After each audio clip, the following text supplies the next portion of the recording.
Okay. So let me start off with the. Oh, this is the old one.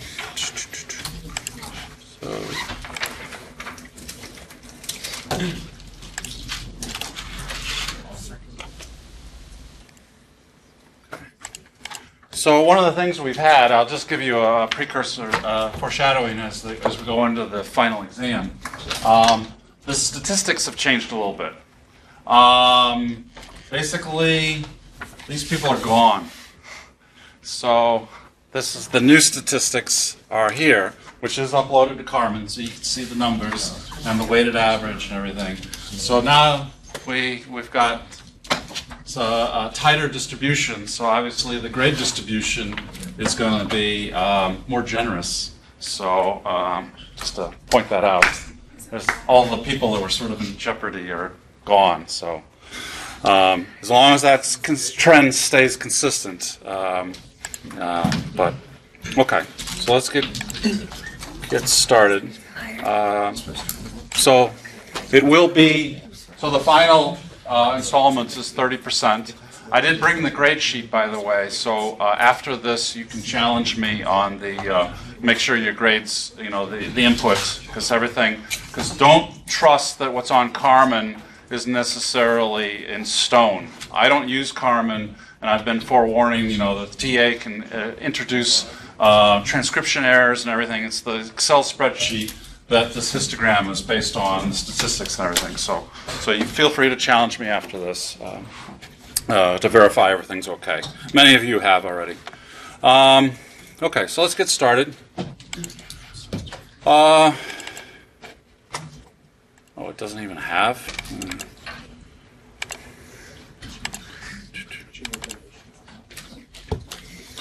So, I'll be honest that it's cumulative, but a lot of the nomenclature and so forth is so, builds on everything. So if I go all the way back to the beginning of crystallography and origin of band gap and things like that, a lot of that is what we're assuming as we go into the diode applications, FETs. So there's not as much stuff, okay, yeah, waiting for that. So there's not as much stuff to get into, right? This is where I was exposing you right from day one about what an FET is. And so I'm hoping that you have a deeper appreciation of the challenges and scaling of all that. But as far as the exam, we kind of start the first installment, material properties, crystallography. I don't know what there's less to test there because I'm going to be emphasizing what I'm going to be doing is emphasizing diode applications because we kind of ran out of runway on that. That wasn't as good as I would have liked. Maybe because the review session ran out of steam. I don't know if that was representative, but so my aim is to definitely hit FETs front and center. No question about that. And I'll go through that shortly. But I probably want to revisit diode applications. So it'll be weighted towards those two themes. But then I'll kind of salt and pepper a little bit from everything back to day one. But there's less meat. The other thing I will do is to make it more grading friendly is I probably will not have any long problems, like you got to write kind of an essay kind of thing. It's going to be a little more compact is my aim so that I can go through the grading a little bit faster. So, this was your exam, one of the exam questions, so I'm not going to go back here. The only time I've ever repeated questions from one of the midterms is if I felt you really bombed it, and I felt it was an opportunity to redeem yourself. And actually, in this class, each class is a personality, and I don't think that this class really blew up any of the problems. So things like that are strong. We had origin of the band gap. Yeah, there's through there could be some things, you know, there's like the origin of the sp3 hybridized bond, which then leads to the directional bond and the 109 degree, where these are actually electron clouds that are separated from each other. So this is not representative. It's not flattened into a pancake on a page. It's three-dimensional.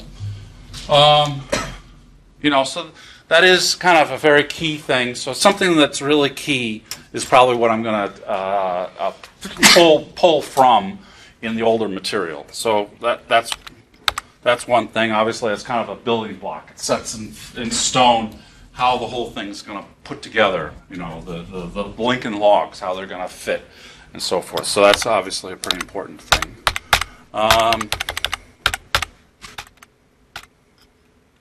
Diffraction theory, yeah, it's just kind of, for this class, the diffraction theory is really just as an analytical tool, and I think I even asked that on the midterm already, so chances are I'm not going to revisit that.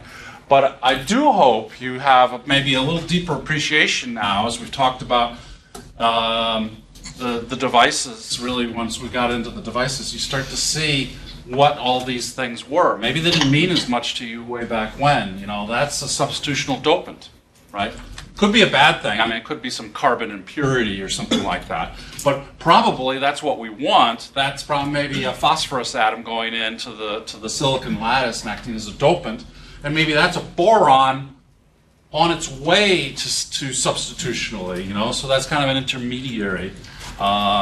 And this is maybe, you know, that ion implantation, maybe knock that out. Or maybe we had a hot electron in a field effect transistor that knocked that out. And so, but I could maybe pop that back in, like popping my shoulder back into its joint, if I gave it a little temperature and a little time, and could heat that up. Obviously, what's associated with this? We have 4 dangling bonds, right? Because these guys are all unhappy. They're missing a neighbor and so forth. So recognize that's an energy state. Can create an energy trap within the forbidden band gap. You know, I could have. So I'm kind of trying to connect the dots at this point. You know, so I could have an ET, a trap level associated with this break in the crystallographic orientation of the system, and so also you might have a little deeper appreciation for this, because this is your basis, one of the bases of your flash memory. And so when we talked about field effect transistors, recognize that now I can put, say, nanoparticles into my gate, and if I apply a voltage to the gate, I can actually quantum mechanically tunnel through this dielectric, this blocking oxide. I can tunnel into there and store charge into these nanoparticles that will stay there, I don't know, maybe a decade. I don't know. It's not going to stay for infinity, but it will stay there for a fair amount. But eventually your flash memory is going to lose its charge. It's going to dissipate. But recognize now I'm putting charge right next to the channel, so obviously my threshold voltage just changed. So that's the basis of your flash, is that you store up the charge, and it sits there, and obviously, you know, I've got my IEEE thumb drive here, and so inside here, it's stored the charge into the nanoparticles, but obviously I don't have a voltage bias on this, so it's once I plug this in to my USB slot and I power this all up and the transistors start to fire up, that it can then read, you know, interrogate what these transistors are and query what the threshold voltage is, and therefore it can determine whether it's a 1 or a 0. Right. So, yeah, this is the same thing, sort of floating gate and kind of putting charge into there. And so defects, obviously, it's important, but not as dramatic. Obviously, band gap is an important thing for setting the color and so forth of the material. For light emission, light detection. Maybe now that we've talked about optoelectronics, you know, we got into diode applications and so forth, this becomes a little more important, because then you can start to see how, once we get into the diode applications, how maybe that's going to temper what my selection of the semiconductor is going to be. And I may choose a gallium arsenide substrate. And so therefore, I may try and put material on that that is lattice matched to that, but I can only go so far before the whole Jenga tower falls over and I get MOSFET dislocation. So I have some limited space in which I can do that. And I'm not sure I ever told you the 980 pump laser story, did I?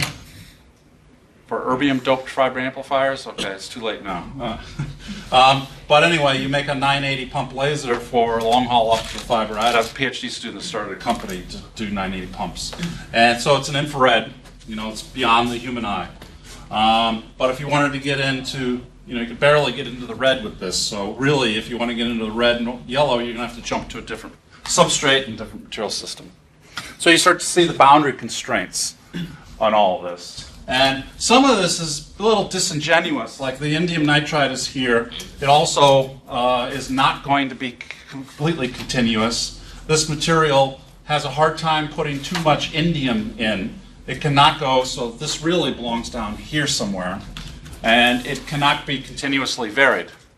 They can only put too much indium in. So you're actually coming in from here can only go so far into the green before the whole thing falls apart. Actually, phase separates more or less into gallium nitride and indium nitride.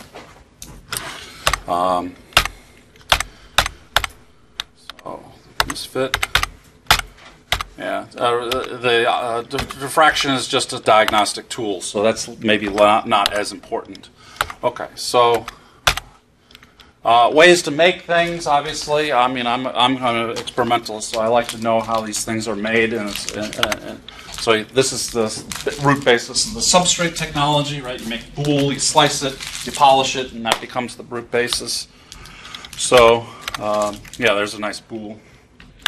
And that's after it's been sliced and starting to be processed. I don't know if you know, I slid this in. Yeah, I think I went back and changed this a little bit. This shows how the crystal growth and slicing into the ingots, and then you get rid of the ends because the ends are not usable. You get the sweet spot in the middle, and then you slice that up, and then you do the polishing and grinding, and eventually you get the wafers in the box. Yeah, so you could do Bridgman. And then the root basis of modifying all the substrates by all these processing techniques. So you can implant, which is, in our case, is probably going to be adding dopants. So there's some other things that I didn't talk about where you might want to be doing some damage or various things. So then, you basically, it's just billiard ball. You're coming in with something, and it's just a conservation of momentum. You're hitting atoms and knocking them around like you're playing billiards. And if you wanted to, you could orient your crystal, and you could actually channel. If I wanted to do an implantation that went very deeply, I could go through, if I wanted to go really deep, I could actually channel down one of those and send it down. It's almost like Luke Skywalker, right, sending it down the pipe. So here you could do things where, I didn't talk about this so much, but you could actually purposely damage the crystal and then cause it, and then do a annealing, and actually it will recondense into a crystal. So you usually think some of these things that damage is bad, but we can usually heal it. So remember, this was inserted. So we talked about implantation, but now you see what this is all about. Is maybe this is a nice, some of these stories like this that connect the old world, the beginning of the semester, to the new world, where now I got an implantation, but I'm using implantation to reset my threshold voltage for my transistor. Right? So it's kind of a nice little feedback.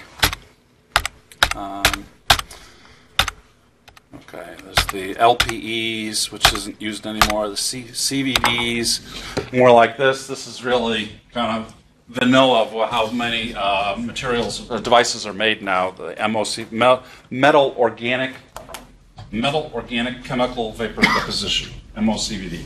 We're coming in with all these metals that have been functionalized with.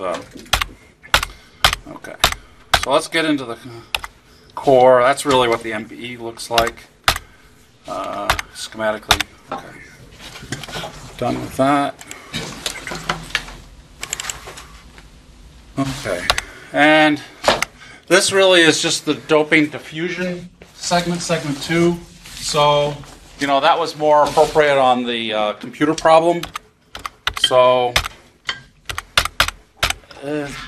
I'll be honest that there's not a lot of good kind of final exam questions that's going to germinate from this. Since I already put ostensibly, 7.5% was that computer problem. So I already beat this dead horse. So let's kind of skip past that.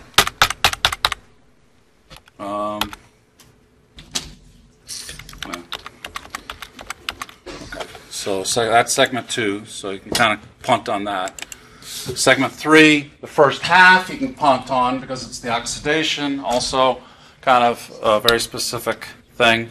But now you kind of start to see, because I showed this image earlier, that now that you see the transistors and how this is our parasitic transistor and so forth. So you see the interrelationship of how I'm able to make my inverter without a damaging parasitic transistor in the middle. Obviously, I don't want a transistor in the middle, so I make that thick, right? So therefore, by thick oxide, it therefore renders that transistor very weak. Yes? What do you mean by parasitic? So see how this transistor here and this transistor here, the way they have to be connected is there's this metal right over the top. So metal over some oxide and semiconductor. So I have an MOS. So this, and I basically have drain of, the drain of this transistor and the drain of this transistor. This is a transistor, right? This could be the source. This could be the drain, or vice versa. It's symmetric. And this is my MOS slice. So I've actually created, by just depositing metal over the top of this oxide, I've actually created an FET, an MOS, MOSFET. And so but now my my capacitance. So we normally weight it. We normally discount. Is this on the screen? Yeah, this is being recorded. So normally the A we kind of normalize per unit area. So let's kind of forget about the A. And it's the permittivity over the D, right? And that appears in the FET equations.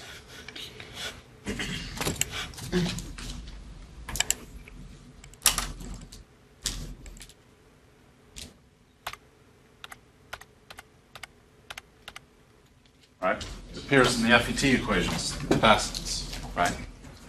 So it's the epsilon over the thickness. So now that thickness, oops, didn't want to do that.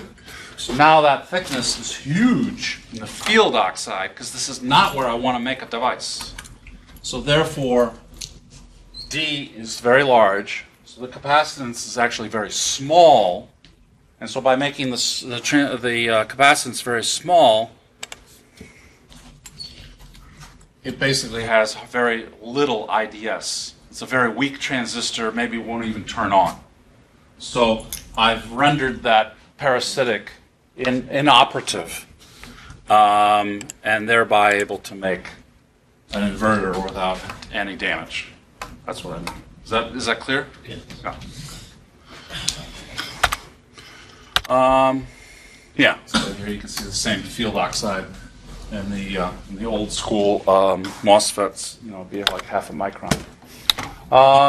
So the oxidation, but maybe one nice thing, and could be a very potential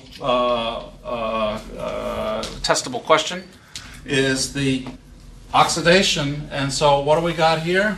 We got an interface between the oxide and the silicon with dangling bonds, interface states, right, which correlates to our transistor having a bad threshold voltage, right, an undesired threshold voltage. And so I want to tame this as best I can, and actually this is probably the best I can do, because now with the SiO2, this ends up being, as I said before, pretty much a virgin interface where this has maybe been exposed to the clean room, all the robots, all the manipulators, all the tools and everything, or maybe a human being with a set of tweezers. So this can be contaminated even though you try your best, your darndest to keep it clean. But this is now, last time this saw it was molten silicon in that vat of Czochralski ingot, making that ingot. So this is uncontaminated. And so that's the beauty. So then you just count up the dangling bonds there. Okay. Can you go back to that one? Are you saying that using this method doesn't have the dangling bonds because we're not cutting it off? I have the dangling bond. What are you referencing to the dangling bonds? Is that just the SIO?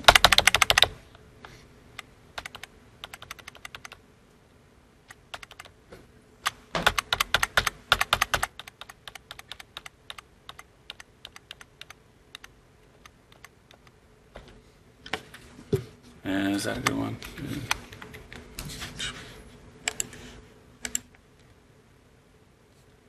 So threshold voltage has these 4 terms.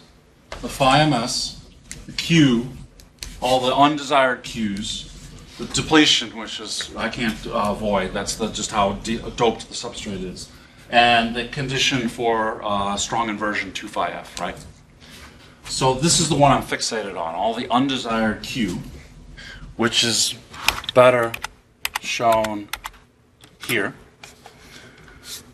I've got mobile charge, okay, just need to keep a clean room.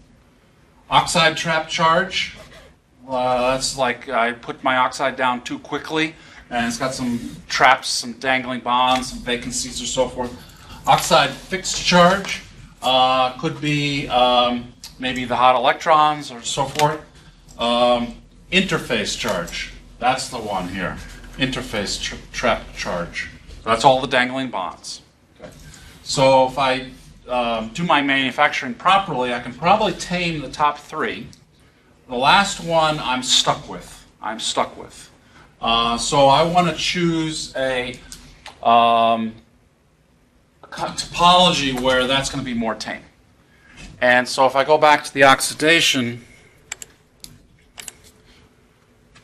this is just going to have dangling bonds with no contamination from the world because it swells up like a sponge, right? That's why it's showing the original surface.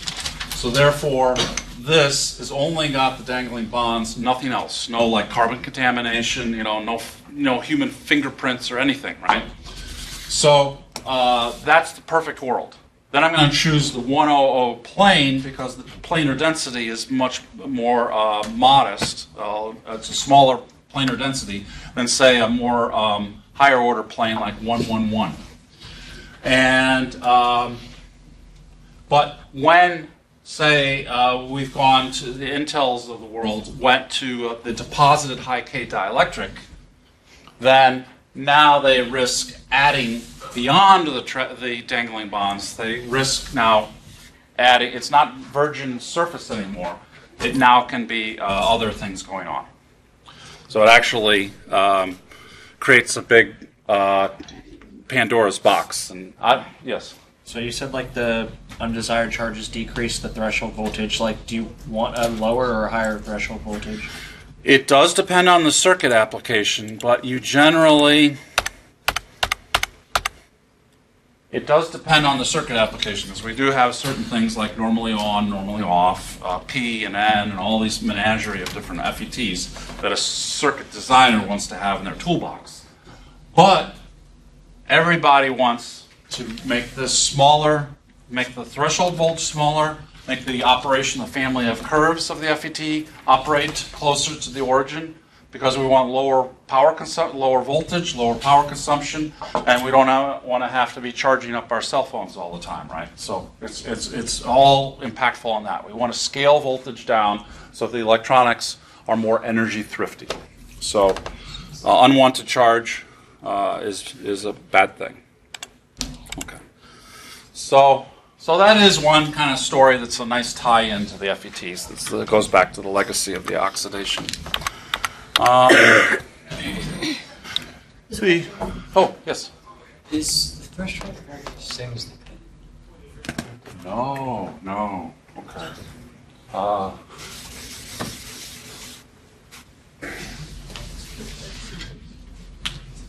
So, diode. One's a diode and one's so a diode has sort of, I don't know, it's a bad curve, and you would say that's the cutting.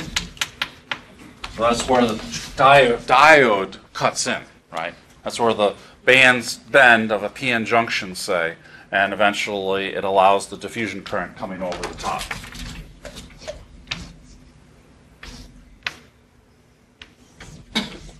So these are coming in. So at some point, and it's just when is that sale being revealed? At some point, right? But the threshold voltage for the transistor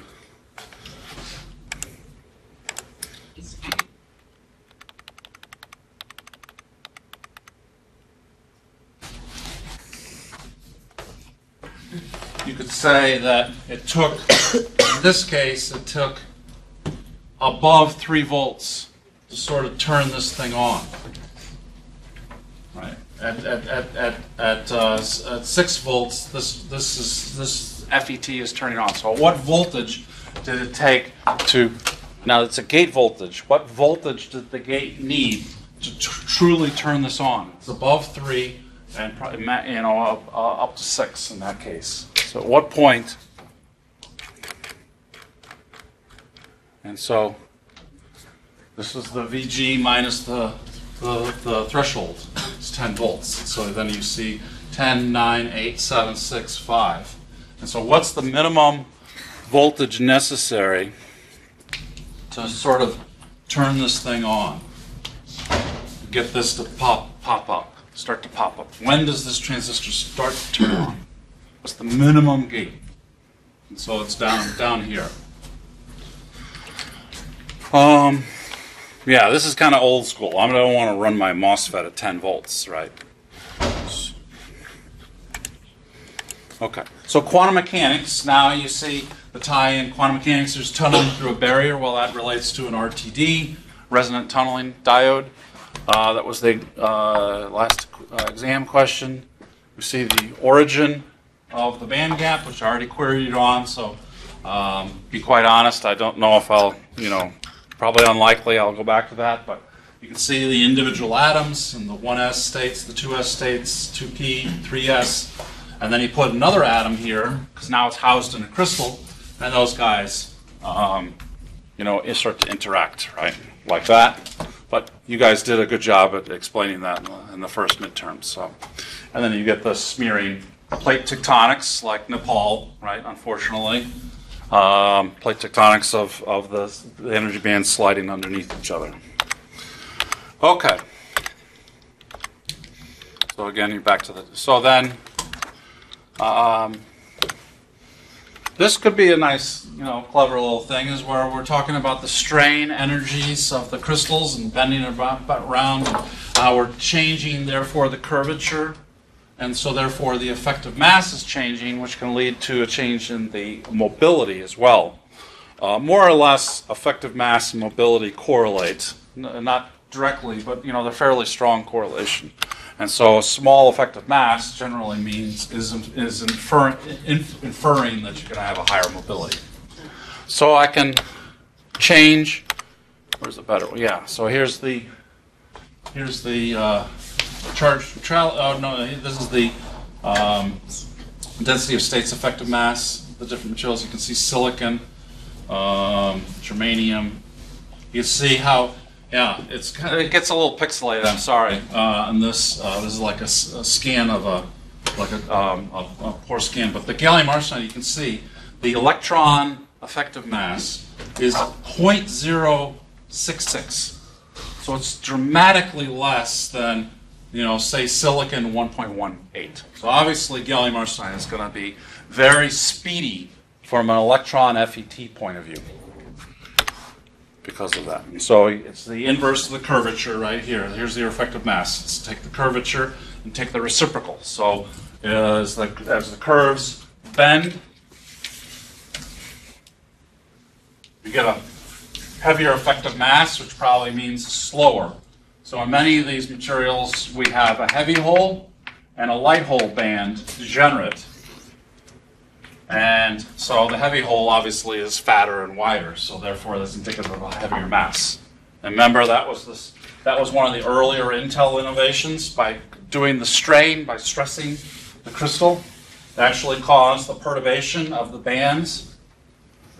And so then the light hole came up, and so the light hole dominated the transport of holes, so it actually made a better PFET.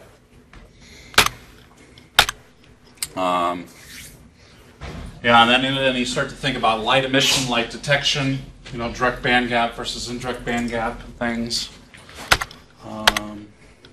Yeah, this is the table that shows everything. All these. Yeah, this is less pixelated. Yeah, this is much better.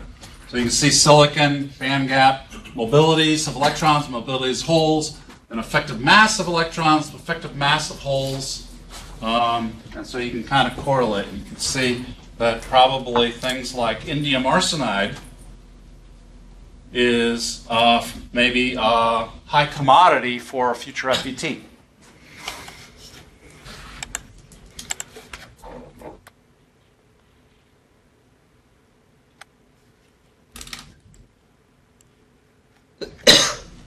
When I showed kind of the looking into the crystal ball of the future, this is one thing where you might have an NMOS made of 3,5, and it might be that indium arsenide. And this might be the germanium. So you go back to the root.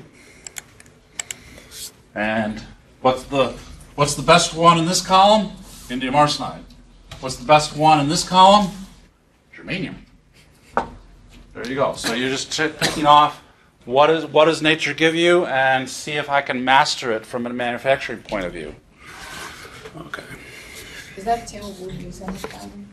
This is actually from Streetman. Yeah. Oh, what? Yeah, but will we actually have to use any values? Oh, no. It's qualitative, not numerical. Yeah, I'm not expecting you to memorize numbers, but knowing indium arsenide is a good performer for electrons and germanium is a good performer for holes probably would be advisable.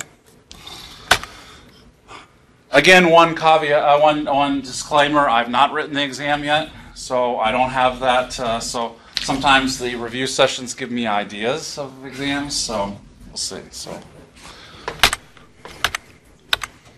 So I could be giving some false leads. I don't know. I'm not trying not to be mysterious, but my exams are usually pretty straightforward. Okay. We obviously need to get charge in. Very important. You need to ionize those donors and recognize that the thing that I've always been trying to emphasize is that those free electrons come as a consequence that I've created ionized donors close to the conduction band. So Fermi-Dirac statistics, right, because they obey Pauli exclusion principles, so you can only stack them up. So it actually looks more like that, filling up a bucket of water. And then the KT, the energy, the thermal yardstick smears everything out, where some of these lower energy electrons get bumped up. And then here's the root origin of those sales, right? It's the compilation of the density of states and the Fermi-Dirac statistics that when you put them all together, the bottom of this is bounded by the density of states. I don't know if I always made this connection with you in lecture, but this is where the origin of all this is. That this is the density of states bounding the bottom, and the Fermi-Dirac is bounding the top. So remember, this is why the diode, the cut-in voltage question you had, this is why it takes a while for it to reach these carriers. The carriers there, you have to go exponentially before you get to the carriers that are actually available.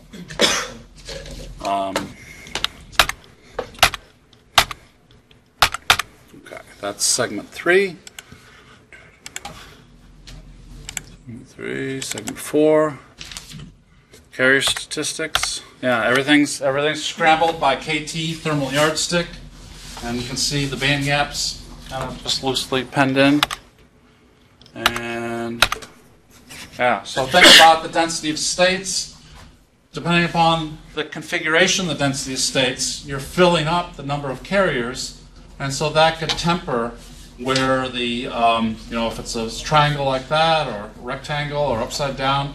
And we know that the carriers actually are a little more like this because it takes off. It doesn't have it there. Maybe it's the next one.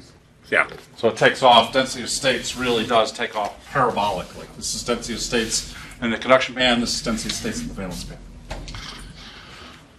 Okay.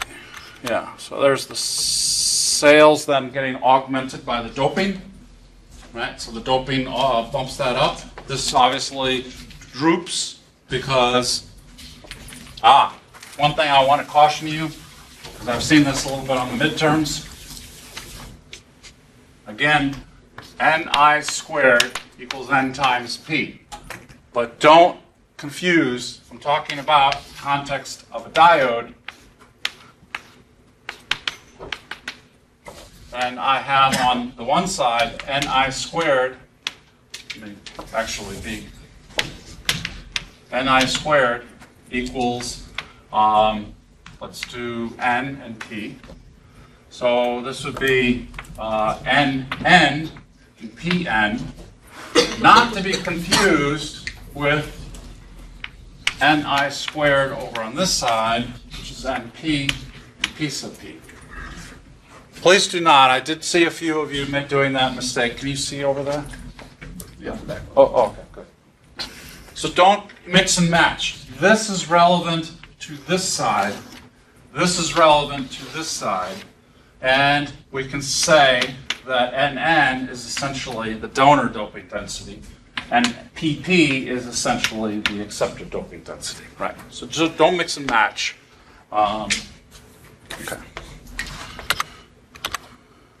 And so this is actually out of little z, one of the reference books, and it actually does a nice, where it blows that up, this region of interest. Now you see the bottom of the sales bounded by the density of states, the Fermi Dirac bounds the top, and boom, that's the origin of your sale. Question? Are these Ni's equal, or are they also different? Yeah, we're going to assume this is all silicon, say, so it's silicon at, or let's do it this way. Ni of silicon evaluated at 300 Kelvin is about 10 to the 10 per centimeter. Yeah. And so, as long as I haven't made a heterojunction, this is silicon, this will be relevant. Now, if I made a heterojunction, I could make gas and gallium arsenide, and then even the Ni's are different. Yeah. Okay. So yeah, this does a little better. I like these visuals from little z that shows the phosphorus going in, because it shows all the everything in action. Put the phosphorus in, which literally has a fifth wheel, right? It has a fifth extra electron that liberates. So where does it come from? It comes from there, donates, and then I get the positive. And this is what it's doing. It's shoving up the Fermi level, moving it up, augmenting the sail up here, and diminishing the sail down here, because that's held by the charge neutrality equation. Okay. Did I ever ask this question on the midterm? I think I did.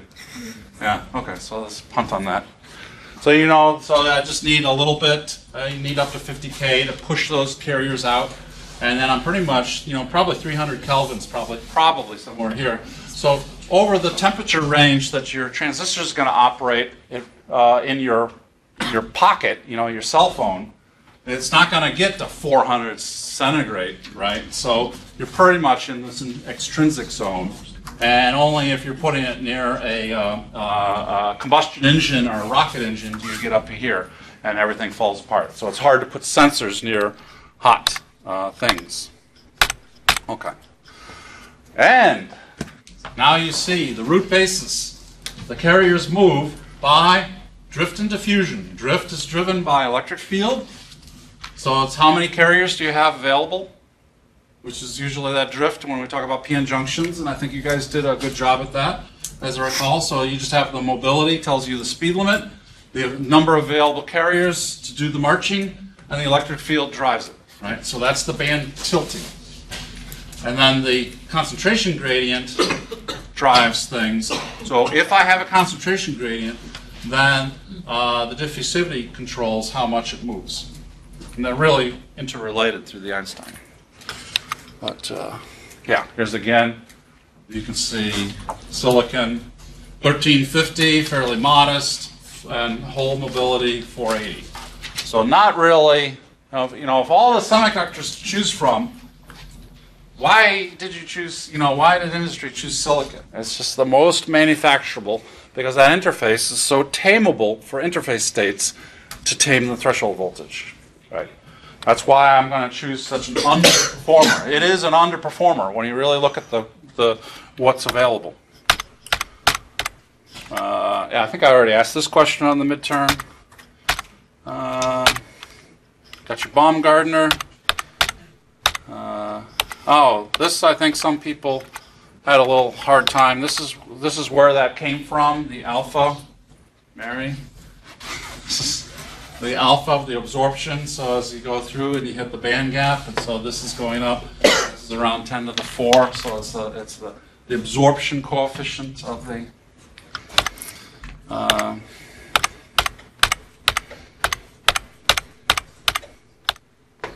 And then you get the drift and diffusion are interrelated through that the Java applet I showed you once with the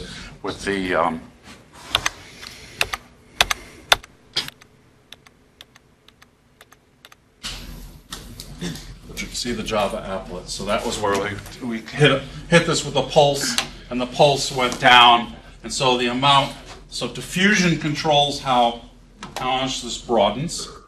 Drift determines the peak, how fast the peak moves, and recombination determines how much this the area under the curve gets smaller as it progresses down. Right. So those are the three: time constant, mobility, and the diffusivity. Okay, and that's end of segment 4. Shoot, we haven't even gotten to the good stuff. Okay, I'm going to skip PN junction fabrication. Okay, so here's the root origin. Here's your carrier concentration difference, right? Your carrier concentration difference, which leads to the emphasis for the diffusion, right? So I need the carrier concentration difference. Nn versus Np, and it drives, so as the carriers diffuse across, it produces the charge imbalance. And so it's driven by that carrier concentration. And leading to the Gauss's law and the electric field and the potential. Okay, so I think I got it better.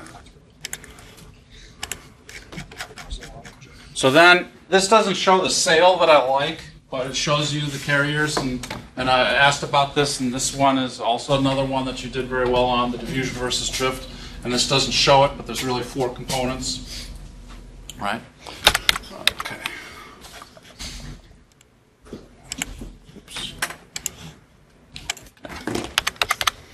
Okay. Yeah, so then you have the diffusion. Diffusion, this really should be drift. And recognize this is drift and diffusion. There is a drift component here that's happening all the time. It's just overwhelmed. And same thing. Yeah, same thing. Deviations. Okay, charge control model. Yeah, we kind of talked about that. That leads into the switching.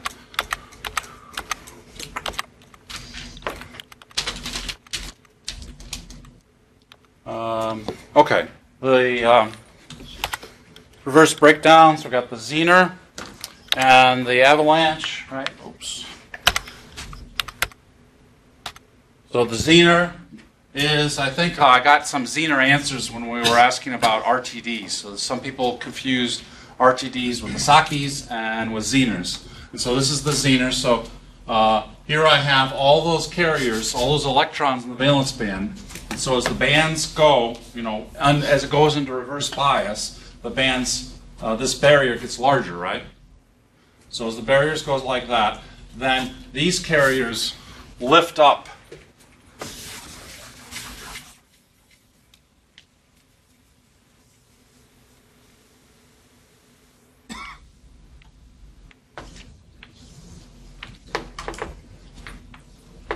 So this is all filled with electrons, right? So this is not the degenerately doped, this is not a tunnel diode. This is just the regular diode. And this is all empty here. This is empty states. And these are filled valence electron states, right? And so as this comes across, that is the motivation for these to tunnel.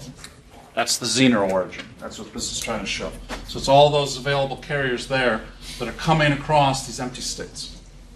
So that leads to essentially a very fast short. Doesn't take much to get there. Okay. Avalanche is your Cedar Point analogy, right? Where you're doing the bumper cars and you're with your kid brother, kid sister, and you hit the gas pedal, and once you are able to get a full head of steam, no one bumps you on the way, and you can get your 1/2 mv squared, 1/2 m star v squared, up to the band gap. Then when I hit, I can ionize, right? Drive out an electron hole pair. Right. When is Cedar Point open? Memorial? 9. How can that energy be higher than the band gap without the Zener effect also happening? The Zener? Why would the Zener happen here? I'm just picturing the diagram because in order to have more energy than the band gap, wouldn't it have to be? Oh, don't forget, and this is handicapped because I never got a good chance to show you the Java atlas. Recognize that when this goes like this, it's going farther apart because my depletion region down here is growing bigger and bigger. So it's growing apart. So the third condition for tunneling no longer gets met. Right. So that's gonna mitigate that. When does Cedar Point open? Did we get it, Kelly? 9. Huh? 9. The 9th. Oh, day after my birthday. Okay. Okay. Special cases, forget about that. Switching. Yeah, this is the junction capacitance using as a varactor. I don't know about that. I did kind of beat you over the head on this. This is if there's one problem on the midterm 2 that you probably didn't do as well on, might have been this one, talking about the charge control as you droop, as you get into. This is a good one. Let me blow that up because that's a little small. That's 59. I'm going to choose 75. Hope that works. So recognize everything's tethered together. So. Am I blocking anybody? I'll stay over here. So I have my forward pulse. So this is increased. Everybody knows what this is, right? This is the minority carry charge. Okay. So it's not until this drops, and you see the slope here is the same because the current here is the same. So this droops. And why is it drooping? Why is it falling back down? Combination? Okay, so maybe I won't ask this one on the final, unless I want to be generous. And then this droops down, and recombination, and eventually, once this comes down, we have switched. This is switching, and I finally reach the zero bias, zero voltage, and so Kirchhoff's voltage law around the loop finally gets satisfied, and I can finally drop my current, come to the reverse. Yeah, I think actually the modular series does a little better job representing it, showing the interrelationship. So it's not until the voltage, not until we drop the voltage across the diode that it no longer has a forward bias flavor to it. And now this is going to go down to like minus 10, minus 20. This was going to shoot down like a rocket. So this will come down and look very reversed. And at that point, this finally tames the current. So there's this. There's the charge buildup. And so then my waveform is corrupted, and I don't have a good digital system. Okay, deviations from ideality. Right, I think I talked about the high-level injection hitting them at n equals 2. You didn't do so well on that. Anomic effects, diffusion, this space, some other ones maybe I could cherry pick from. Here's your cut-in voltage. Right, and so band gap dependent. So it's just when is that sail coming over the top? When's that being revealed? The higher band gap is going to take more. Forget about special cases. I asked you about the metal semiconductor. In fact, this is the question. I guess you did pretty well there.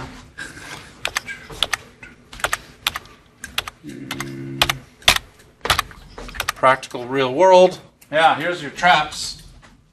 So if I have dangling bonds and all that, I can pin and what's not really shown on all these diagrams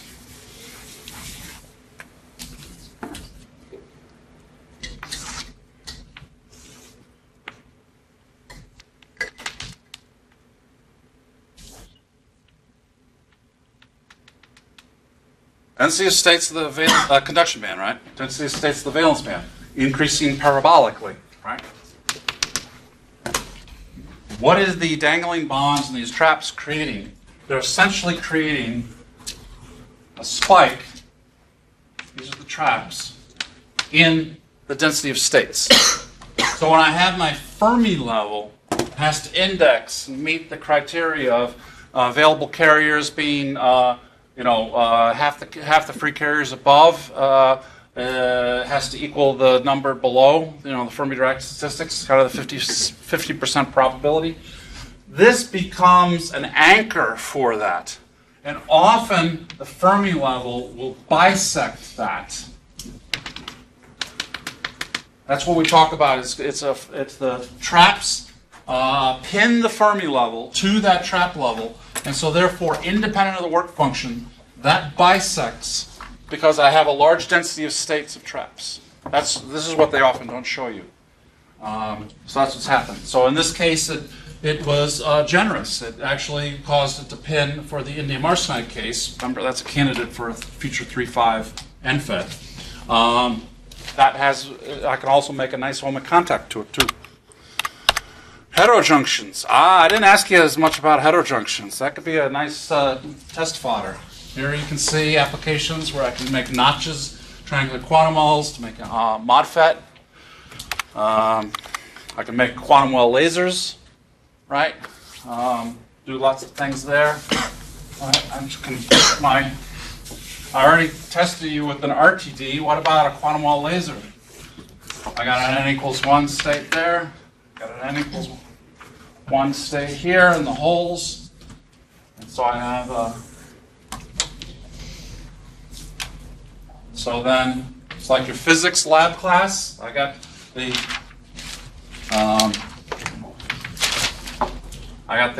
energy from here to the energy here releases the photon, and so that equals E2 minus E1. So this is no longer quite the band gap. The band gap would be this. So the photon that I'm releasing is a little bit higher energy than the band gap because of the quantum confinement. And this, what I was trying to emphasize before, is that in 3D, everything's smeared by this, by the sail, right? But in quantum mechanics, this is a very precise energy level. So when the density of states is very precise. So therefore, this makes my wavelength of emission much finer. The color control, it's almost can go single wavelength in this case. That's the end of heterojunctions. Okay, mental note, put heterojunctions in the exam. Okay.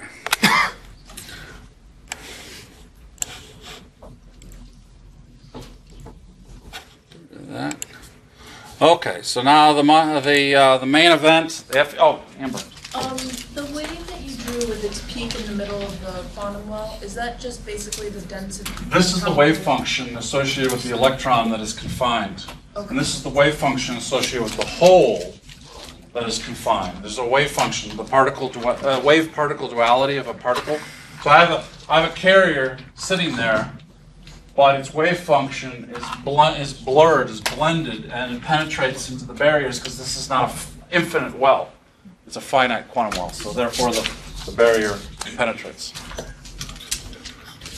Okay, so the main event is the transistor that I been dragging you towards ever since the beginning of time. And so we have a voltage-controlled current source, and if I apply the proper voltage to the gate, turn on the channel, the channel becomes conductive, and therefore I'm going from a conductive source to a conductive drain, right? That source of charge, and I have conductivity in between, so I get the three-cherry effect, and so my transistor turns on. Then, by controlling the gate, I can modulate this through the family of curves. Right. So when I say family of curves, this is what I mean. This is the verbiage, the nomenclature. Family of curves for an FET is this. That's a gate dependency, and so once a VDS is the lateral voltage, and VGS is the vertical voltage. So I got electrostatics going in two directions, and you can see how that gets to be harder and harder as we scale. So here's that strain. This is the one where this is the P MOSFET. This is the one where the light hole band popped up above the heavy hole. By the way, that's what happened here. They pushed on the lattice by putting silicon germanium, which is a larger lattice constant. It pushed, and therefore it pushed the light hole band above the heavy hole. So the effective mass dropped. So the holes became speedier. And this is what Robert Chow's, what Intel was staring at, was they were going to be leapfrogging from 1.2 to 0.8, and that's when they rolled up their sleeves and got working as engineers to solve and go to the high K dielectric. And so the interface state trap is right there. And so now they've gone to the deposited high K, so therefore they can always have contamination before they deposit through robot handling and everything, exposure to air and all of that. So they have created a problem, but they've solved one. So therefore this is too thin, right? I could tunnel through that in a heartbeat. And so there's the root basis, family of curves.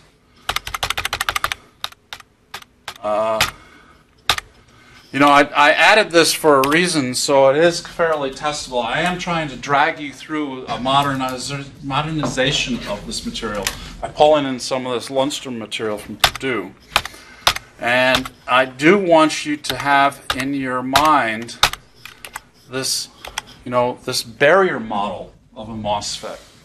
And I'll be, honest, it's not really well, covered in Streetman, but I think this is something you should know, because this is where the technology is that it's really kind of very analogous to the PN junction, right?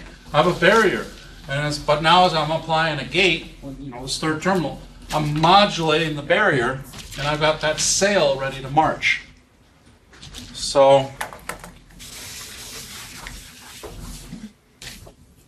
now we put it all together.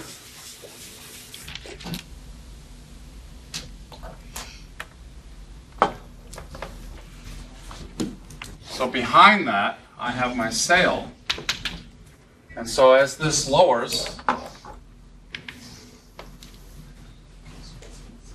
then some of this can come over, right? And so that limits the quickness, just like the PN junction slowly kind of turned on.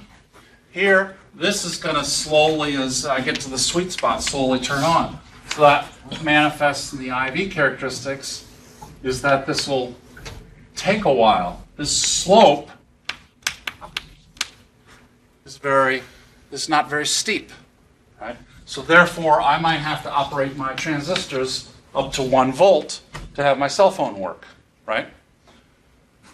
So the tunnel FET, what happened to my picture?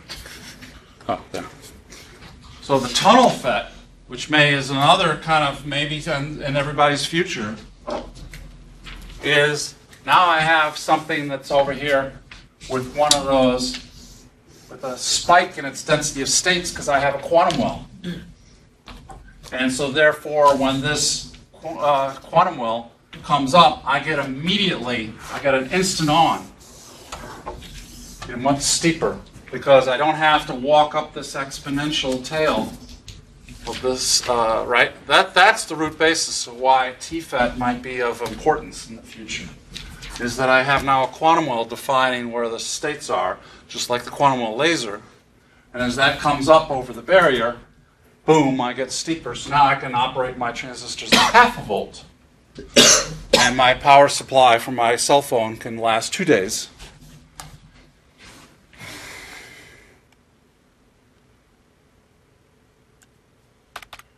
Yeah, so there's the barrier, and I can get ballistic transport. I can get carriers exceeding the speed limit, the saturation. Because why did they exceed?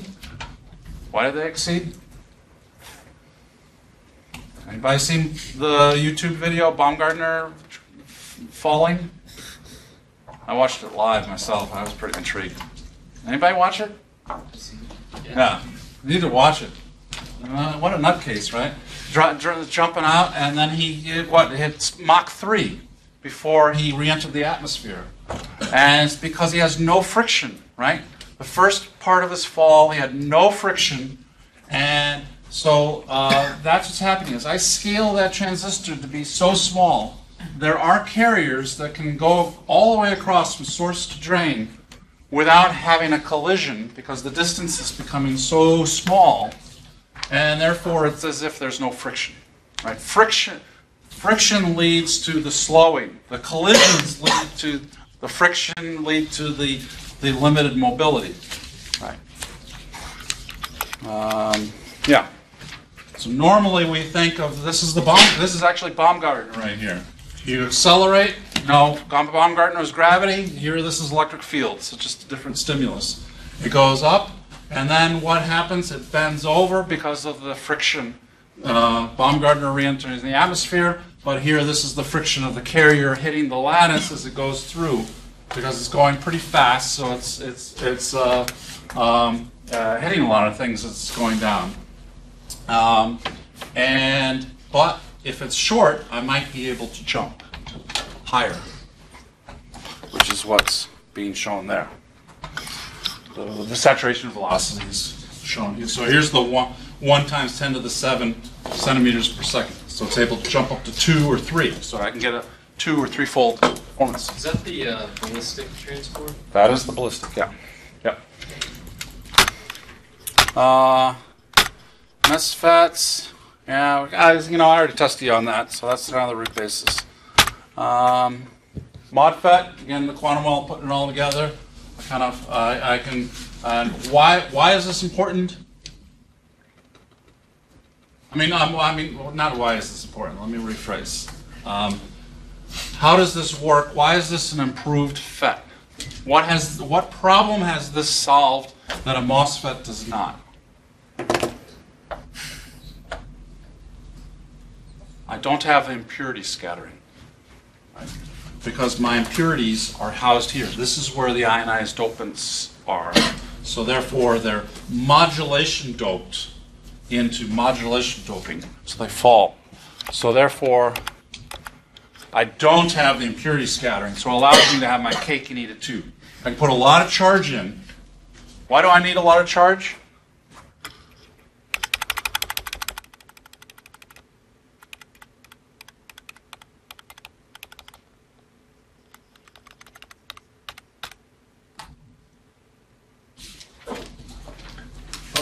Doesn't have it. Should be the amount of charge.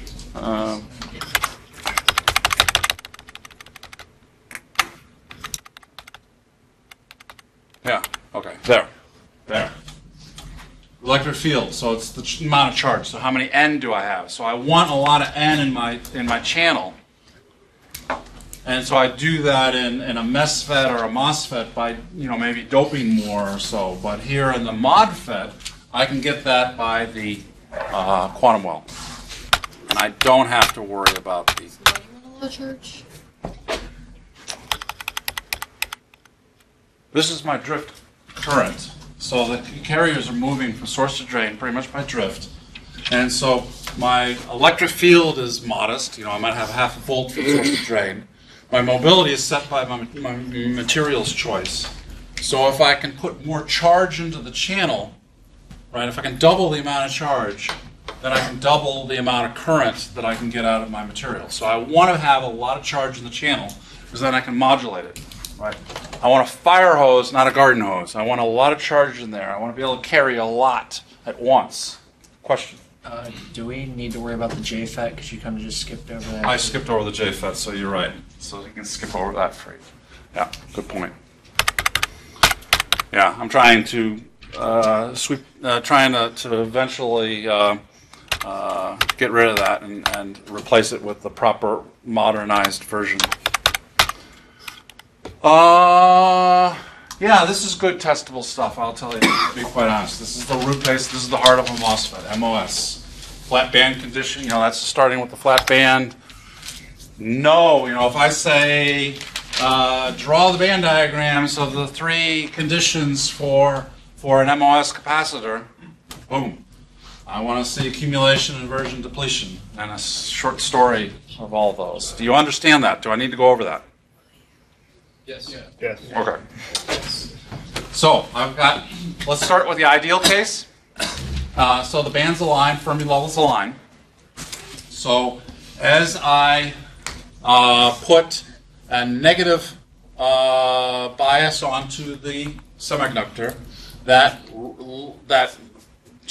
makes it smaller with respect to the vacuum, so it goes up. So therefore, this is becoming more negative relative to this, and so therefore this is so this negative charge. It has to make this more p-type. So I put this is am I confusing myself here? No, I think I'm. Yeah, I'm confused. Yeah, I'm getting myself confused. Let me restart. So gate voltage is positive. So I'm putting positive voltage on this, which makes it go down with respect to the semiconductor. Let's think of it from this metal point of view, because the gate is what's controlling. So I put a positive voltage on the gate. Is that a forward bias then? You wouldn't say forward or reverse bias because this is an MOS, so that we don't want You said charge. reverse bias or negative bias. It's a positive voltage. That's I'm confused. Yeah. No, you wouldn't use terms like reverse bias and forward bias. We know you did like 2 minutes. Oh, yeah. Okay. So then strike that. All right. Okay. We'll do some video editing. So let me start again. Maybe it's getting late in the day. I put a V is greater than 0, so it's a positive voltage. So therefore, it pushes this down with respect to the semiconductor. So it's pushing it down up from the vacuum level, pushes it down. So this is positive. Metal. The metal's positive, yeah. Metal's positive. So therefore, it wants to be more negative at the surface, right? Because opposites attract. But this is a p-type material, right? So the degree of freedom, the easiest thing for it to do is to take those majority carrier holes and move them away, right? So that allows it to deplete. So it depletes, pushes the The holes are the easier thing for it to deal with, so it pushes the holes away. And by pushing the holes away, it reveals the negative ionized acceptors. And therefore, the band bends in the semiconductor. And so the Fermi level comes closer to EI, it moves up relative to the conduction band. But it's housed in a depletion region. So this is curving very slowly, and this goes fairly deeply into the material. If I push that voltage even more positive, the band bending in the semiconductor becomes more severe, more severe. Eventually, the Fermi level bisects the EI. What is EI? EI is pretty much mid-band gap, Eg over 2. And so once I have at the surface the Fermi level above the midpoint, then by definition that means my surface is N-type. So it's effectively inverted.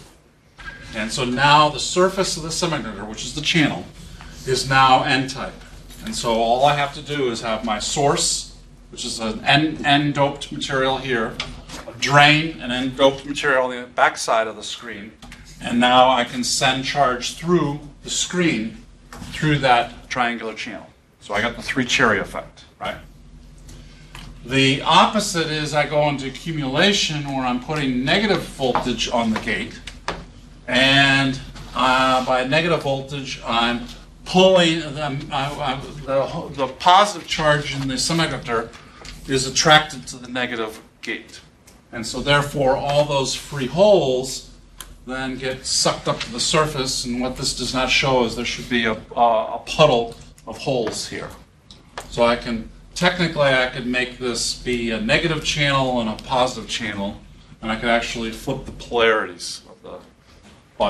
But this doesn't help you because I got still a negative doped, an N-type doped source and an N-type doped drain, and I got positive holes in the middle. It doesn't help. It doesn't do anything, right? So for inversion, why is it when the Fermi level crosses the midpoint, it inverts to N-type? Because by the definition of the Fermi level,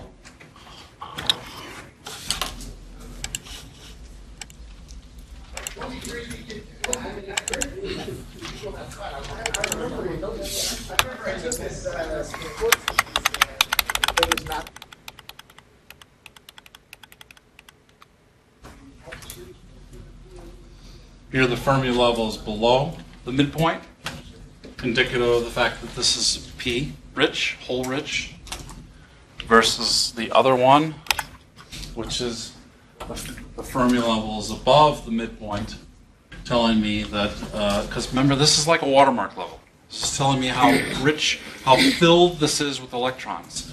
If Fermi level is depressed below midpoint, then it means I'm hole rich.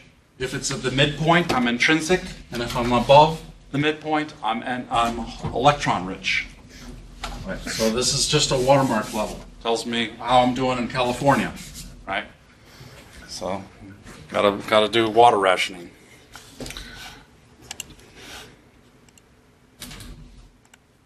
Okay. That make sense? Did I answer everybody's question on that? So you can see how, this is little z again, you can see how as you go into the accumulation, the hole puddle, as you go into depletion, the depletion width, so this is kind of showing the other part of the density, and as you deplete out that rectangle, and then once you form the inversion channel, superimposed on the rectangle depletion region, you get the spike of charge at the interface. And so here's where it's bisecting and it's gone through inversion. So then remember the condition for strong inversion is where this is the phi f. This is a measure of how P this is in the bulk, right? Phi f. And so when this comes down to, if I use that as my yardstick, when this bends down to my thumb, this will be under strong inversion. So this is just this is under strong inversion. So it has to become, so the nomenclature would be that the surface has become as N-type as the bulk is P-type. Can you repeat that? The surface has become as N-type as the bulk is P-type. So this has bent down to ostensibly there. Yes, question? Is that sort of an arbitrary definition? It is an arbitrary definition because it's determined by when I decide to do a batch of wafers in my factory. I select some wafers with certain doping that was done during the Czochralski process, and maybe IBM chooses 5E15 and Intel chooses 5E16. So that's going to change, and they're going to have different threshold voltages. So it's dependent upon what you chose. Amber. So it's N-type when the Fermi level is above that E sub I, and Yes. Okay, so at the point where they cross, is it basically like intrinsic? It's intrinsic, yes, yes. Yes, that's what I was trying to say earlier. Yeah.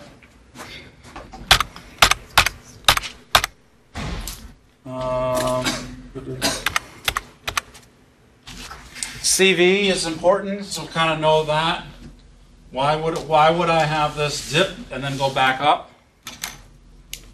Because I've got two capacitances going on. I've got the depletion capacitance, and then I have the capacitance associated with the inversion channel, which is what I was just showing you. I've got, actually let's use this one because it's a little bigger. I've got the capacitance between the charge on the gate. Right, this is the gate. So this is all, this lines up with this down here. So this is all consistent. So here's my gate metal, and I put charge on the gate metal, and it manifests as the skin of the metal, right? This is the lightning bolt effect while you're safe in a metal car in a lightning storm. So all the electrons pile up there. You got an insulator in between. First, I deplete it, creating the rectangle, then I hit the maximum, and then I push it a little farther, and eventually I create the inversion. So I actually have the capacitance associated with this to the depletion region, and then I have this to the inversion channel, which is a shorter distance. This is a larger effective distance. So I have two capacitors in series. Capacitors adding in series is the same as a resistor adding in parallel. So it drops the effective capacitance. So when the inversion channel is formed, it causes the capacitance to go down. So this tells me that the depletion is forming when it's going down, and then when it hits rock bottom, it's kind of into the inversion. And it stays flat if it's stays flat. That's frequency dependent because I can mask what's the charge in the interface. So what is the root origin of this charge in the channel? Those are the minority carriers, right? So it's sort of, think about that. Let me make sure I make this connection.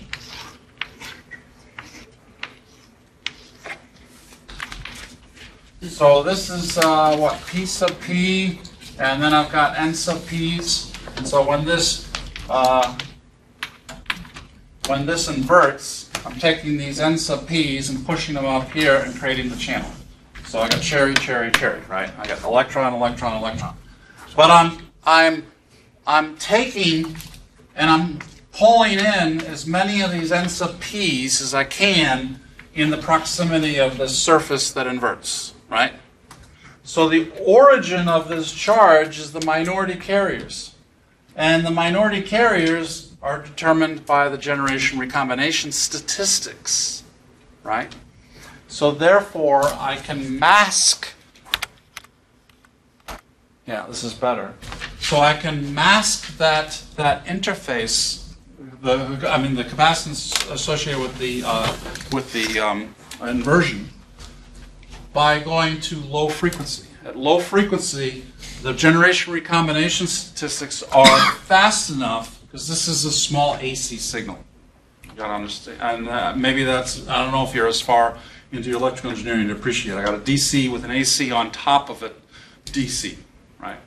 So this has got an AC waveform, and therefore the AC perturbation is being masked by the fact that generation recombination statistics of these N sub P's can happen quickly enough that it renders that AC signal moot. Whereas I go to higher frequency and the generation recombination can't keep up. So now I'm revealing the capacitance associated with the inversion, so that other capacitance stays locked in. Okay. Deviations. Obviously, we need to know about interface state charge.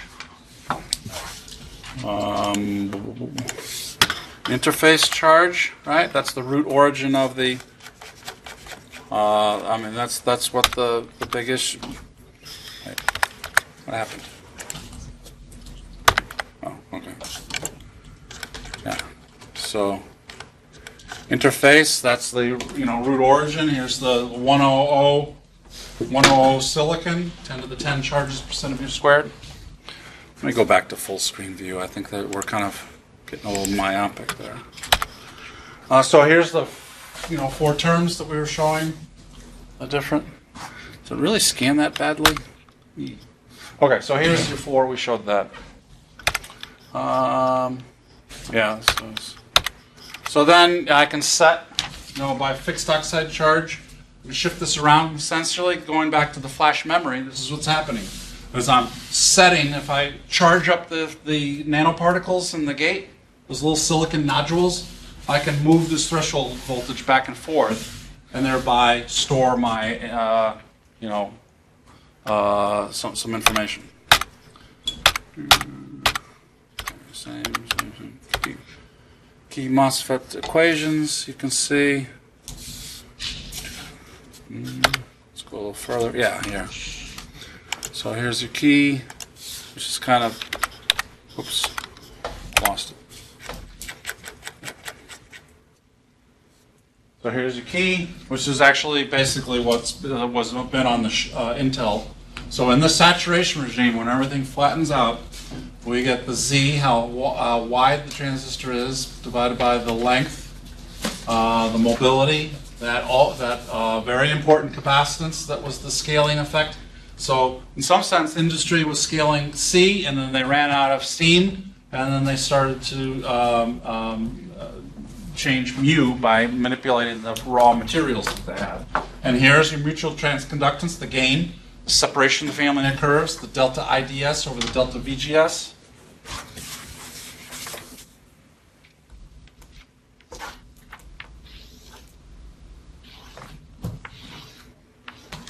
Spacing between this, delta IDS.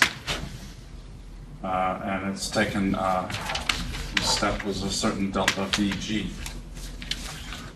to move. Because this might be -1 volt for VG, and this might be -2 volts for VG.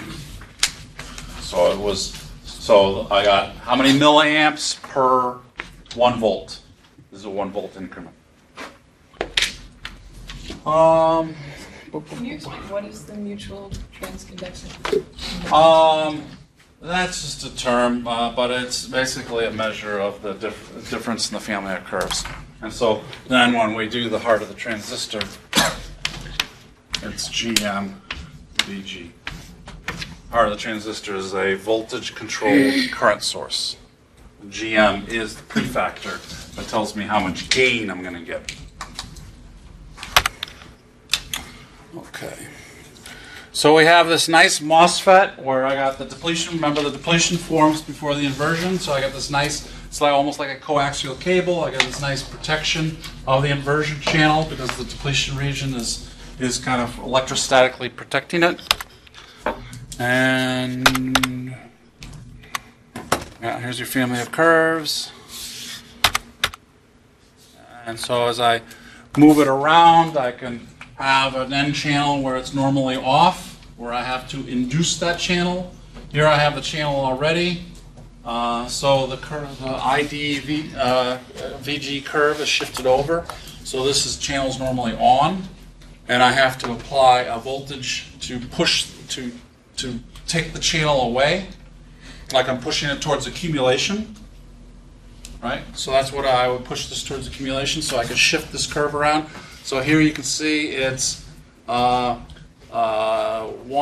0, negative 1, negative 2, but here is 4, 3, 2, 1. So I've shifted everything by amount. Here's that steep subthreshold. This tells me at threshold, this is plotting the IDS versus VG now. This is versus VG. I can see how quickly does that turn on, and eventually it bends over. This tells me the gain. And I never really got a chance to show that in class. We call that the transfer characteristics. Only Culver saw this one.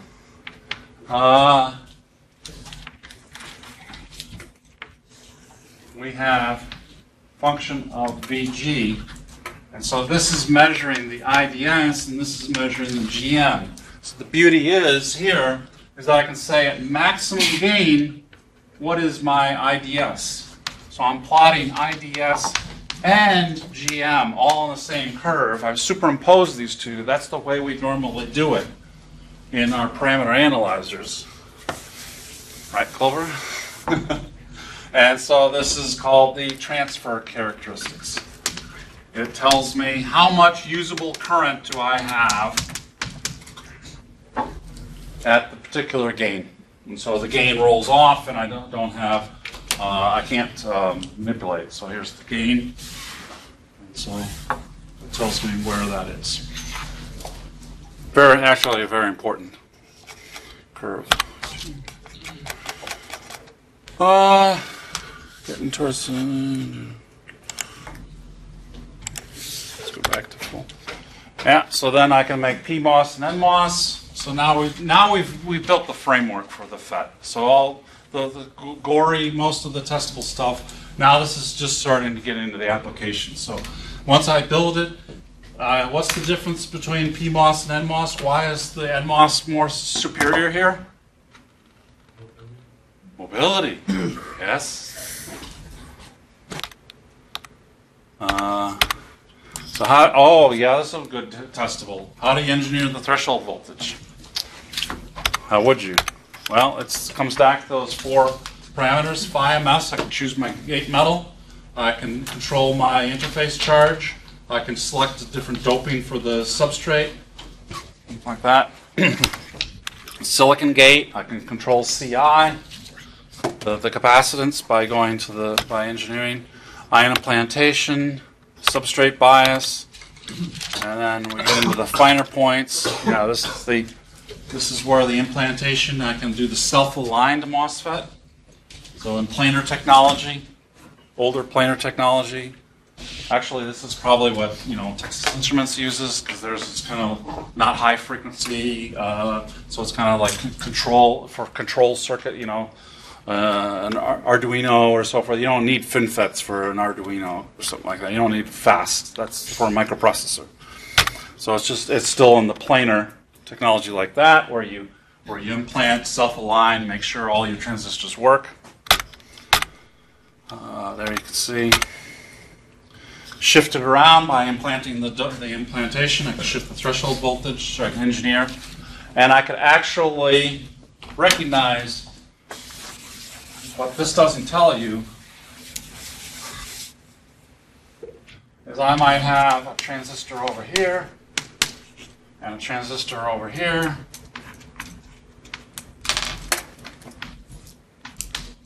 And I could actually do things where I could protect this and implant, and this one would have its threshold voltage shifted. And this one over here would not, because I put some sacrificial photoresist on it. So I can actually take and cherry pick certain parts of my microprocessor and make the normally on, normally off variety, all on the same chip, simply by doing the implantation, where I can, with laser precision, come in and hit certain ones. So yeah, here's the GM-VG, the current voltage controlled current source. And so then you know the scaling. I don't know if I'll hit this because basically the computer problem was this. MOSFET scaling, hot electron, drain induced barrier lowering. I think there's a better visual for that coming up. Yeah, so as you have the, does this sort of show it? Yeah, it does a little bit. As you have the barrier model, this is going back to Lundstrom does a better job at representing this, that Lundstrom where this is the barrier. And you get the electrostatics. Oh, there's a better one. Yeah, this is it. Whereas I make a shorter channel, the electrostatics of what's happening at the drain influences what's happening at the source because the source and the drain are coming so close together that it lowers the barrier and allows charge to splatter over the top when I don't want it. So that's the drain-induced barrier lowering. I never covered that, never covered that, never covered that. So we're pretty much done. Yeah.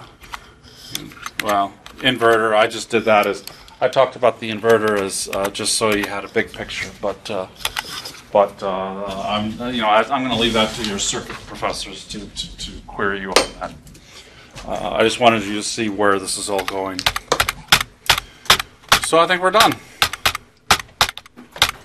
You can see how nasty it is and where we're going, potentially going. Yes? We're going to go over some of the diode applications that you said you were going to... Oh, diode. Why did I miss that? Shoot. I thought we were done. Okay.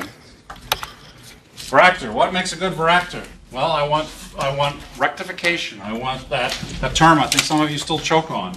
I want forward and short and forward and open and reverse, right? And the answers are all there.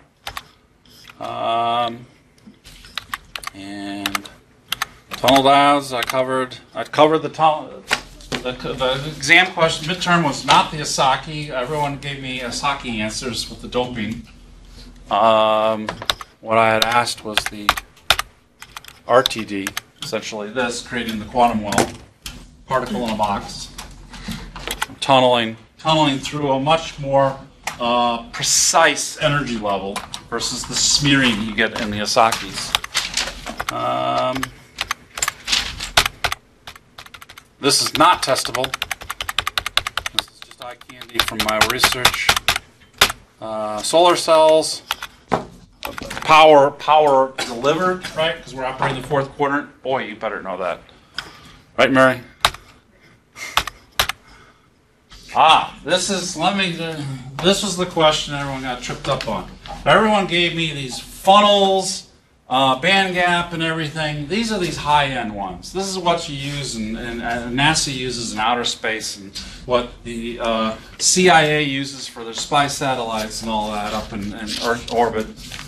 This is what we, proletariat use down here. We're just using these affordable silicon, cadmium telluride, SIGs, solar cells with modest efficiency, and I'm trying to squeeze the cost out of them. So First Solar up in Toledo is trying to see how can they use less cadmium, which is highly toxic, and get the. So I want high absorption and everything. So that was the. This is what's influencing mankind more than these guys.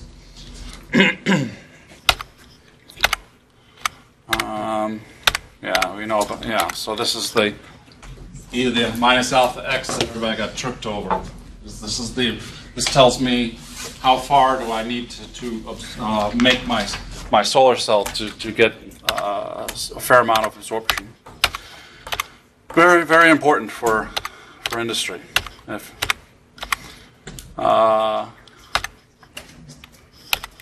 Yeah, you can do the funnel. You can do the funnel, but kind of high end, high cost. So now I have to do 3 material costs, and I have to make sure they all work in tandem with each other. Because if one goes bad, they all go bad. Not really. Very, very, very pricey and.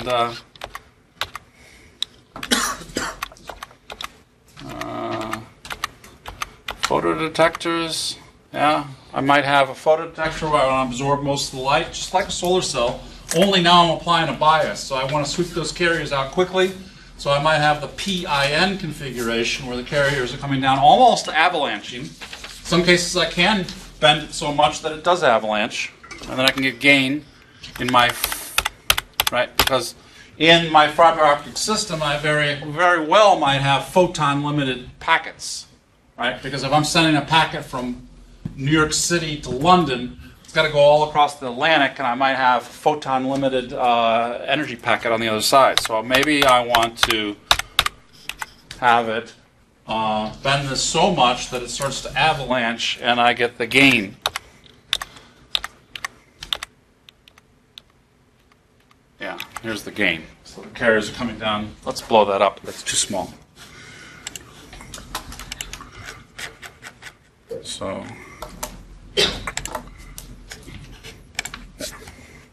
therefore, one electron launches, hits the kinetic energy. What's supposed to be showing is that this is coming off this step with such high energy that its kinetic energy maybe has a collision, and that's equivalent to the band gap, and can create.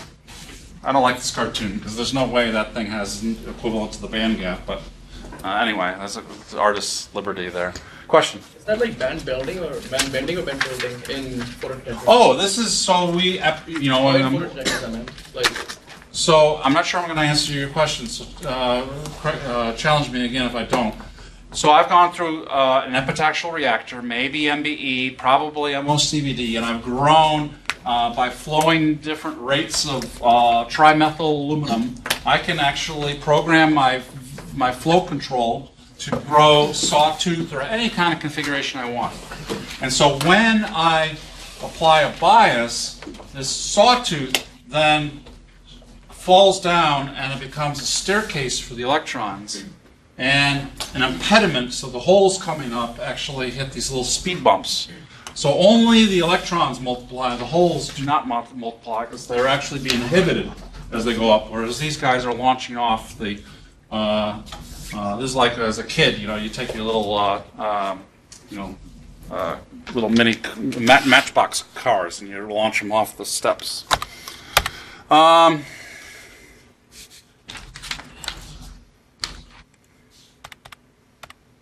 Okay, this is just an application of metal semiconductor. It hasn't quite caught on, so, but the root basis is the fact that it's a majority carrier, low capacitance per unit area. I probably won't. Oh, yeah, if I want to be nice, know what the, maybe, why is the sunset red? How about that? Explain the origin of that. Maybe a nice parting gift. Infrared absorption, the Rayleigh scattering leads to the sweet spot for the fused silica fiber. And so it's just like your physics. When you did your rare earth gases in a tube and you electrified it and it excited and you did a spectroscopy of the light emission. Did you do that? Thought some of you did? No? Okay. You need your tuition dollars back. Yeah, I guess so. So you have two energy levels, and so then the carrier falls down. Conservation of energy, it releases a photon. Characteristic of the E2 minus E1. So therefore, band gap determines the light emission. So I go through and I can materials, select the composition, how much aluminum, how much indium. But I always have to be cognizant what substrate am I going to put it on. Right. That can really make everything fall apart. Yeah. So I'm not going to put gallium nitride on an indium phosphide substrate. Right. I'd be dumb in the head. So I'm going to choose something that's around here. I might choose silicon carbide. It's not shown here, but they often use sapphire, aluminum oxide. So you're basically constrained. Light emitting diodes. What goes up goes down, right? This is opposite the solar cell and the photodiode. You're trying to get light out, so the electron hole pairs are being generated. or recombining. You can do it in organics. That's just eye candy, pun intended. So, right, I can go back to my Fermi-Dirac statistics and density of states. So this is basic operation. So I have all these carriers. Unlike the earlier cartoons, the carriers are not in some little puddle here. They're on the band structure edge here, right? So it's more like this. This is Schubert used to be in my department at Bell Labs, so he knows what he's doing.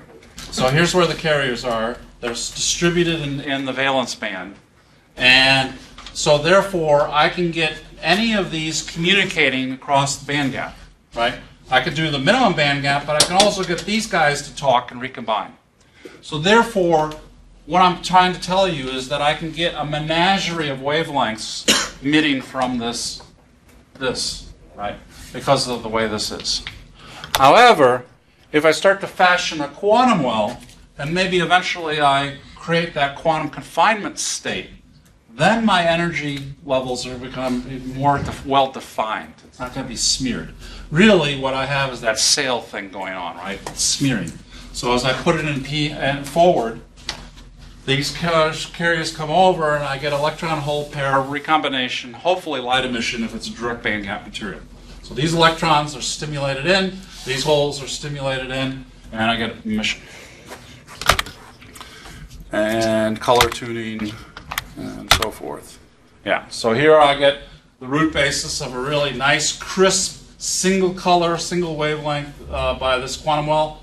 So I've squeezed that electron is sort of rattling around. It's kind of like a spherical. And here I've popped that electron, and it has to, and its wave function has to now squeeze like a pancake into this thin quantum well. And so its energy state is very, very well defined. And there's a nice Java applet that shows how this. I can draw faster than pull up a Java applet. So I could make a very narrow quantum well. I could make a wider quantum well. And I could make an even wider quantum well. And then I could make a super wide quantum well. And so you see how, as I did the quantum confinement, the energy state moved away from the conduction band, the band edge, and it starts to move this up, and I get more and more quantum confinement. And if I actually made this too narrow, I would have no confined state. Right? I've squeezed that wave function so tightly, like a pancake, that it actually popped out, and I have no confined state. So I want to. This is you know, mama bear, papa bear kind of thing. But I actually want the smaller one. I want the baby bear. Yeah. So here's the sail that often kind of smears everything out. So you normally have. You see here. Actually, this is the first time I've actually shown you. 1.8 kT is the smearing of the sail when it's put on its side. So that's the blurring of the colors, and so forth. Okay. We didn't get into this so much. This is more eye candy and stuff. Yeah. Do know this. Lasers, right? So I can have the cavity. The cavity puts a constraint and makes certain modes that are supported. This is, you know, who plays music here? Anybody with guitars or so forth? This is telling me what the harmonics of my guitar string are, right? This is telling me in my quantum well what are the allowed states. Okay. So only this is in the Fabre-Perot, where I now have, instead of a guitar string, I've got standing wavelengths, right? So this is going to be, so between this mirror and this mirror, this is not the fret and the, what's the other part of the guitar? The fret and what's the bottom? Anyway. So this is the two mirrors, and then I'm going to have an integer number of wavelengths. So here is representing the integer number of wavelengths that can satisfy that. Right. So one wavelength.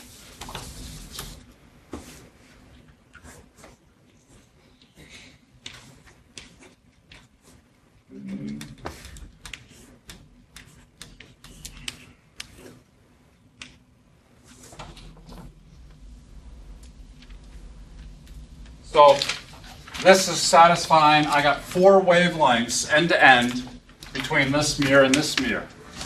Whereas this wavelength is also supported because I can put 3 of them end to end, and it also is tethered, right? So this mode is supported, this mode is supported. Is that a little more clear for you? Maybe that's a better visual. So that's what this is. These are these. This is one, and this is the next one is the same number, but n plus 1. One more wavelength took to go across. Obviously, it's more like 1,000 or 1,000,000 of these. So then superimposed on that is the blurring of the spectrum, right? My spectrum from the diode is blurred because of the KT. And so then when I put the two together, these are the modes. So this one is a multi-mode laser, 1, 2, 3, 4, 5, 6, 7 modes supported. What is the blurring from again?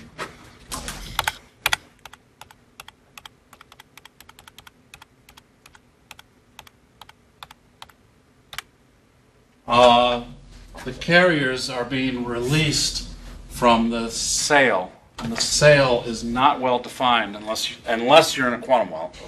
The sails. This is a wide quantum well. That's why it's more. This is more this. So therefore, the carriers. I could have a carrier jump from the bottom of this sail, middle of the sail, top of that sail.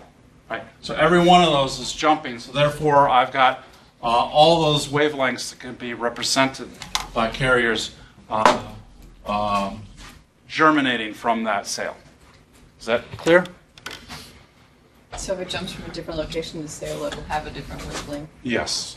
Yeah. It's just the energy difference. Where it goes from, where it goes to, and the H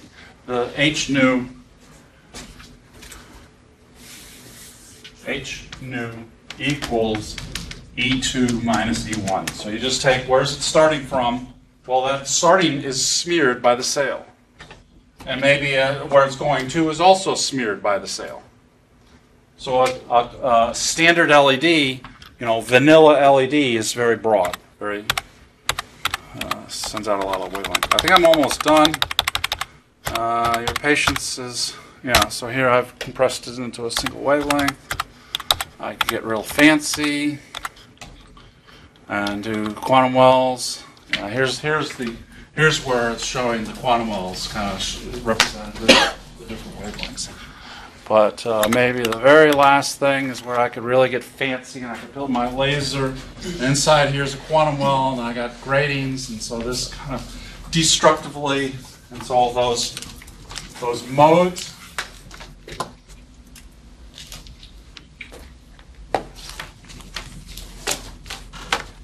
I might have something, that's kind of a crappy picture, but I've got maybe 5 modes.